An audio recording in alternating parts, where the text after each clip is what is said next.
हम नहीं है अभी स्टेक होल्डर। आप कैसे कह हम नहीं क्या मतलब है भी? हम स्टेक होल्डर हैं, बराबर हैं, बिल्कुल है। पॉलिटिकल पार्टी इस पर खामोशी अख्तियार की हुई है जो सत्ता में आना चाह रहे हैं। तुमने कितने हजार वोट से सत्ता को खोलने के बाद रोना बेकार है। अभी तुम मरे नहीं हो सियासी तौर पर, देख लो, जिंदा रहने के लिए होश में आता है। हमारे प्रदेश अध्यक्ष अख्तरुल ईमान साहब ने ये कोशिश कर रहे हैं कि बीजेपी को सत्ता में आने से एनडीए को रोका जाए।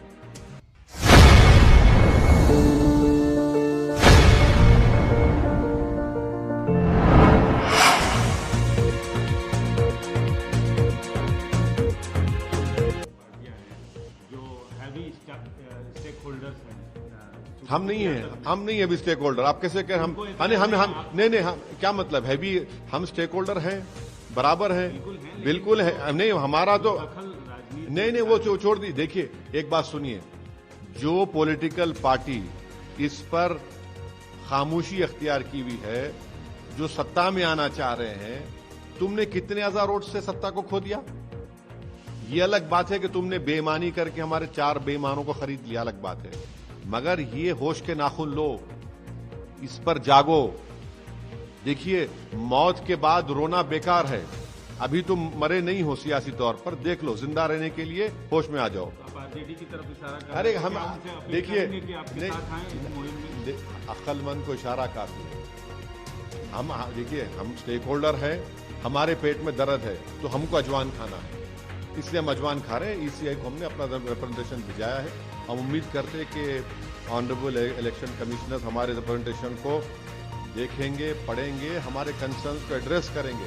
क्योंकि जब ये डेमोक्रेसी का एक बहुत बड़ा फेस्टिवल है और मेरा हथियार तो वोटर है ना, जब हथियार ही नहीं होगा तो कौन कैसे जीतेगा बताइए, चाहे कोई पॉलिटिकल पार्टी हो।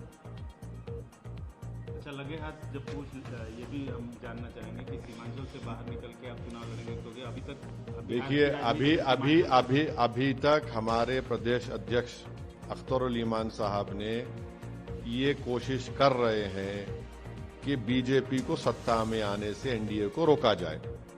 इसलिए उन्होंने मुख्तलिफ पॉलिटिकल पार्टीज के, उन्होंने मुझसे जो कहा है, कह रहा हूं, उन्होंने बात की है।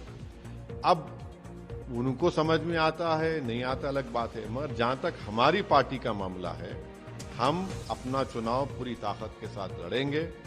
हमने 2 विधानसभा पर बहादुरगंज में और ढाका में अपने कैंडिडेट का नाम अनाउंस कर चुके हैं और हमको सीमांचल में भी लड़ेंगे, सीमांचल के बाहर भी लड़ने का पूरा प्रोग्राम और प्लान है और इस पे सख्ती से अब के बाद अच्छी तरीके से कैंपेन करेंगे। एनडीए को रोकने के लिए आप महागठबंधन से हाथ मिलाएंगे? अख्तरुल ईमान साहब ये कोशिश कर रहे हैं, जो हमारे बिहार के अध्यक्ष हैं। लोग जानते नहीं हैं कि 5 साल पहले भी मैंने कोशिश की थी, इनके 2 बड़े बड़े सांसद को जाकर उस पुरानी पार्लियामेंट की बिल्डिंग के सेंट्रल हॉल में मैंने उनसे जाकर कहा था।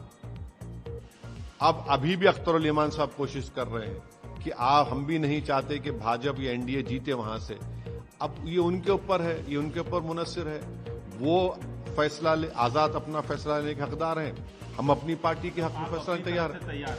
हम देखिए हम तो इलेक्शन लड़ेंगे, चाहे अकेले लड़ें चाहे महागठबंधन के साथ लड़ें, ये नहीं मालूम ना। देखिए अख्तरुल ईमान साहब जो कोशिश कर रहे हैं वो कितने कामयाब होते नहीं होते, मगर वो तो कोशिश कर रहे हैं पार्टी की तरफ से, देखिए क्या होता है।